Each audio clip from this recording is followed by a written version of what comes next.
মজাই আলাদা। মাংস রান্নাও খুব সুন্দর হয়। গ্যাসে এই 2-3 কেজি মাংস রান্না করলে মাংস বন্ধুরা খুব একটা সুবিধার হয় না। কাঠের জালে টকবগায়ে ফুটবে, জোরে জাল হবে, রান্না করতে খুব ভালো হয় তরকারি। বিশেষ করে মাংসটা কাঠের জালে রান্না করে খেলে তার স্বাদই আলাদা, টেস্ট আলাদা, তাই না প্রিয়াঙ্কা? আমি দেখো বন্ধুরা কাঠের জালের জন্যই রান্না করতে ভালোবাসি গ্যাসের থেকে। কিন্তু বন্ধুরা কি করব, আমার তো কাঠ খুব কম, আমার কাঠ নেই বললে চলে খুব একটা।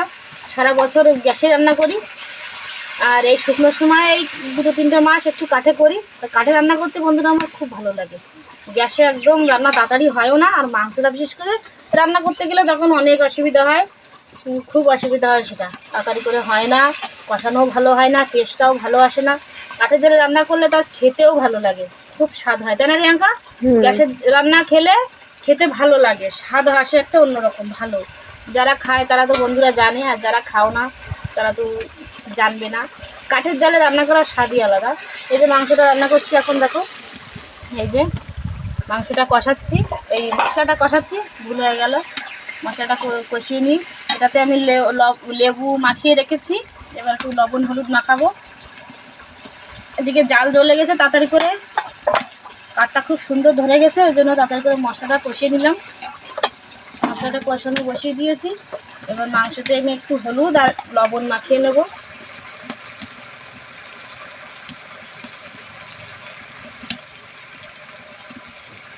বন্ধুরা মনে হচ্ছে রান্নাটা কেমন হচ্ছে, আসলে বাইরে তো কিছু ঘর থেকে টেনে বাইরে বের করে নিয়ে আসতে হয়, আবার বাইরে ঘরে নিতে হয়।